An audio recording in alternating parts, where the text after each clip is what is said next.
अस्सलाम वालेकुम एवरीवन। आज हम देखेंगे एक तो COP27 देखेंगे। We have started series of climate topics, जिसके अंदर हम सारे क्लाइमेट की डिस्कशन किया। हमने सबसे पहले रिपोर्ट्स देखी, जिसके अंदर हमने 7 रिपोर्ट्स देखी, जिसमें से 5 जो थी वो हमारी वर्ल्ड लेवल के ऊपर थी, सारी ग्लोबल क्लाइमेट के रीसेंट रिपोर्ट्स थी, ठीक है।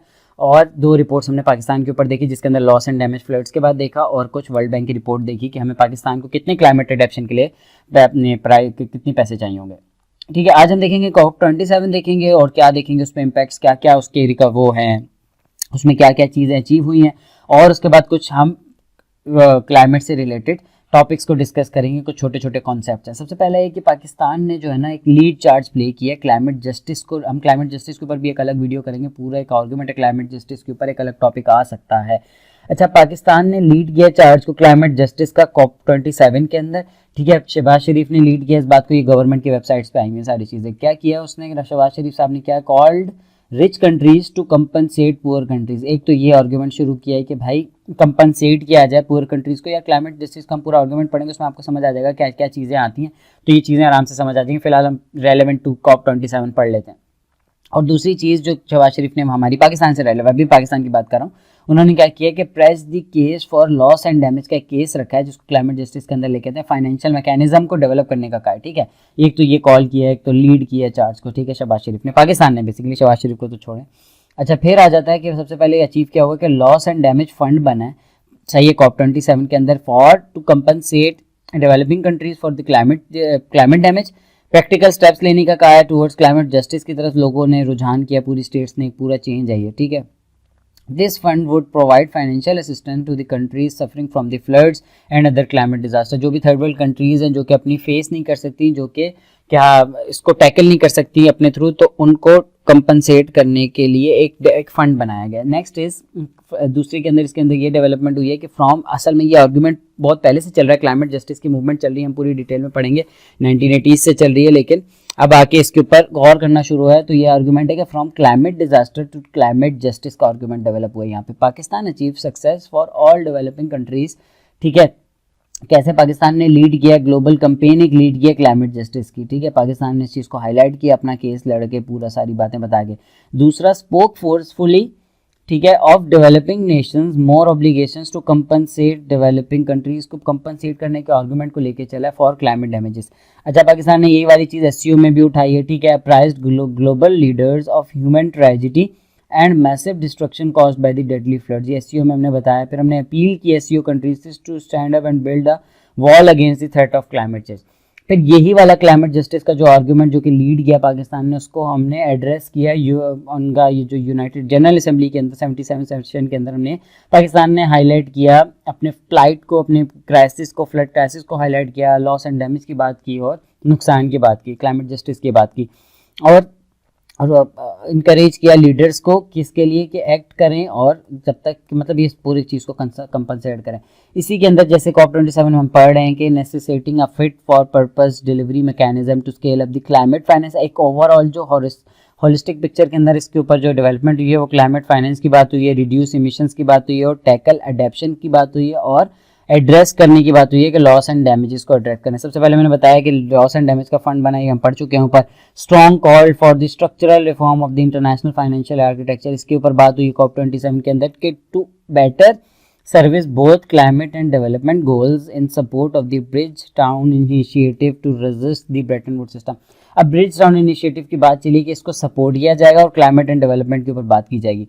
इसी तरीके से डिविजन ऑब्स्ट्रक्टेड कोऑपरेशन एक्शन, अब थोड़ी सी इसमें क्योंकि अपने ऑब्स्ट्रक्शंस भी आए थे और हर्डल्स भी आए थे, जैसे कि building on issue that COP27 injected momentum into our recognizing the need for scaling up finance and enabling a just economic transition. अब ये भी पूरा एक आर्गूमेंट है जस्ट इकोनॉमिक ट्रांजिशन की तरफ मूव किस तरीके से हम करना है, इसको भी हम आगे देखेंगे कॉन्सेप्ट्स के अंदर। और building alliances and partnership for the ambition to deepen collaboration for the bridging the climate agenda, climate agenda के ऊपर बात करने की बात हो रही है।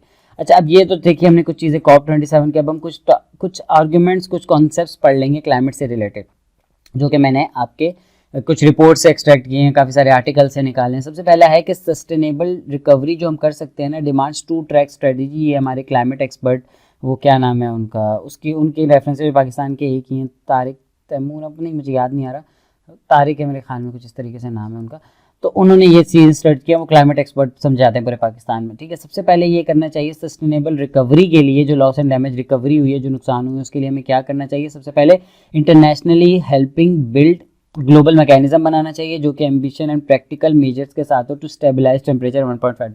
सबसे पहले तो 1.5 डिग्री सेंटीग्रेड तक टेम्परेचर को स्टेबल रखने की कोशिश की जाए। जैसे कि हम पिछली वीडियो में डिस्कस कर चुके हैं कि 7 रिपोर्ट्स मैंने आपके सामने रखी हैं, जिसमें से तकरीबन 5 या 6 जो भी सारी रिपोर्ट्स हैं वो यही हाईलाइट कर रही हैं कि ग्लोबल टेम्परेचर जो है ना वो 1.5 डिग्री तक मेंटेन करना बहुत मुश्किल काम हो गया, ठीक है। सेकंड जो मेजर है वो ये लिया जा सकता है, internally undertaking climate resilient development की जाए। क्लाइमेट रिजिलियंट डेवलपमेंट की जाए कि भाई कंट्रीज क्लाइमेट एडेप्शन करें, क्लाइमेट सस्टेनेबिलिटी की तरफ जाएं। That translate the PDNA into the district level adaptation. मैं बता रहा हूँ ना कि डिस्ट्रिक्ट लेवल एडेप्शन की जाए ताकि इफेक्टिव इसकी मैनेजमेंट की जा सके। जैसे कि पीडीएम में हम डिजास्टर मैनेजमेंट के अंदर पढ़ चुके हैं कि आपके नेशनल डिजास्टर मैनेजमेंट जो है, प्रोविजनल डिजास्टर मैनेजमेंट, उन लोगों की डिस्ट्रिक्ट लेवल पे चीज़ें नहीं बनी हुई, ठीक है, उनकी वो नहीं बनी हुई अथॉरिटीज़, तो वो बनाने की ज़रूरत है।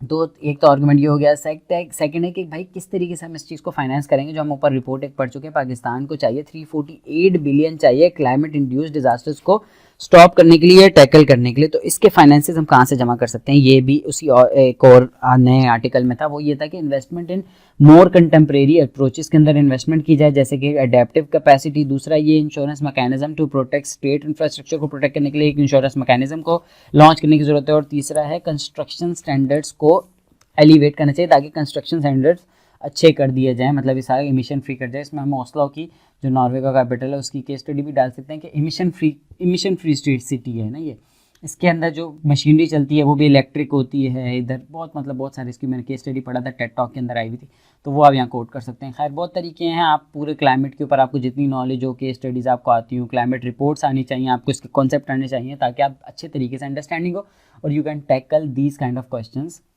एक्यूरेटली। फिर आ जाता है एक और कॉन्सेप्ट है जिसको आप कहते हैं trade off between environment and development. ये भी बहुत अच्छा आर्गुमेंट है, ये भी उसी एक और आर्टिकल्स में से मैंने निकाला था। उसमें ये है कि इसके अंदर कहानी ये है कि जो ओवरऑल क्लाइमेट का आर्गुमेंट है वो यही है कि क्लाइमेट जो ओवरऑल जो डेवलपमेंट का आर्गुमेंट है ना, कि डेवलपमेंट, जीडीपी, प्रोग्रेस, इस सारे का ताल्लुक है, एक ट्रेड ऑफ हो रही है कि एनवायरनमेंट को बचाया जा सके या किसी तरीके से हम डेवलपमेंट करें। दो चीज़ें में से एक हो सकता है।